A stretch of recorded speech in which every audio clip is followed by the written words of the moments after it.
Zen flesh, Zen bones. Story number 1. A cup of tea.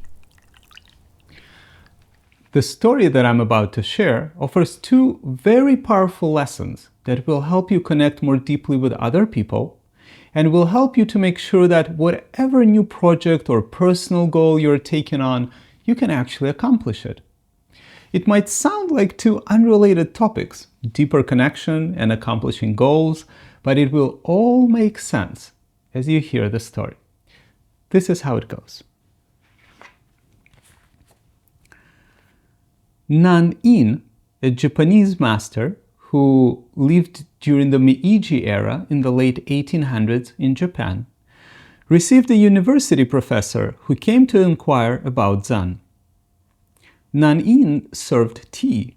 He poured his visitor's cup full and then kept on pouring. The professor watched the overflow until he no longer could restrain himself. "It's overfull, no more will go in." "Like this cup," Nan-in said, "you're a fool of your own opinions and speculations. How can I show you Zen unless you first empty your cup?" My name is Ilya, and I help busy people discover natural ease and satisfaction in the midst of their daily lives. This is a wisdom stories series, a series of videos about lessons from ancient stories that speak to our modern lives.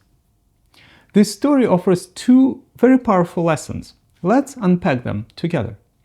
The first lesson is about our relationships and conversations, and it's about our full mind, even when we try to learn something new.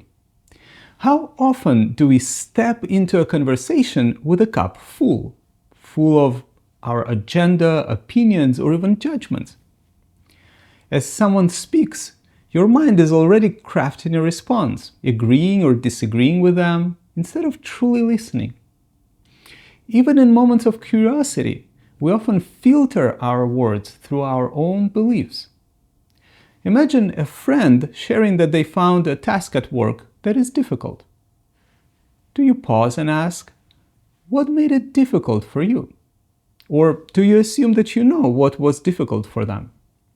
Or maybe you even respond from your own perspective. "Oh, that seems not that difficult to me," basically dismissing what they're saying.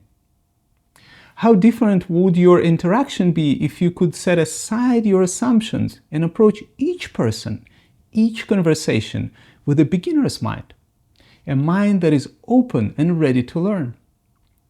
The founder of San Francisco Zen Center, Shunryu Suzuki, once said, "In the beginner's mind, there are many possibilities. In the expert's, there are few."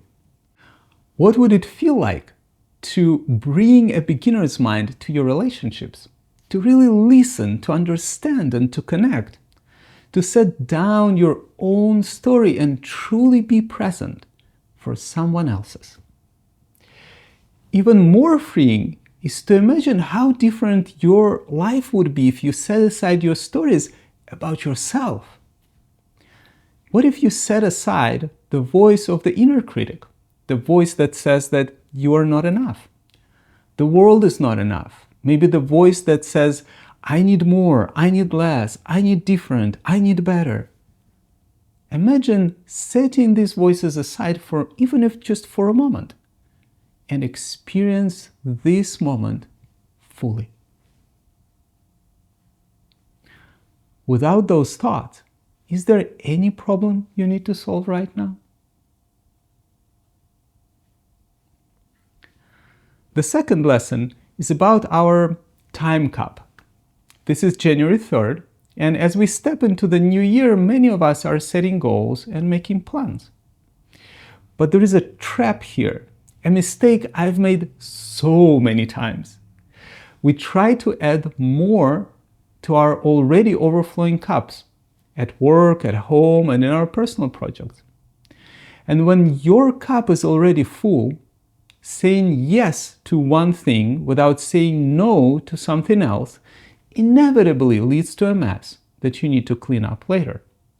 It leads to stress, unmet commitments, and disappointments. So here's a practice I've found really helpful. Before you say yes to something new, ask yourself, what do I need to say no to? What will you pour out of your cup to make room for fresh, sweet tea? Maybe it's a habit that no longer serves you, a task you can delegate, or a project or activity that you can let go of. Creating space is not always easy, but it's essential if you want to welcome something new into your life. As you consider your intentions for the year ahead, I invite you to reflect. What in your life is already overflowing? Where can you create space to grow, to learn, to breathe? And in your relationships, how can you empty your cup of agendas, of opinions, of judgments to connect more deeply with others? I invite you to embrace the wisdom of this story, not just as an idea, but as a daily practice.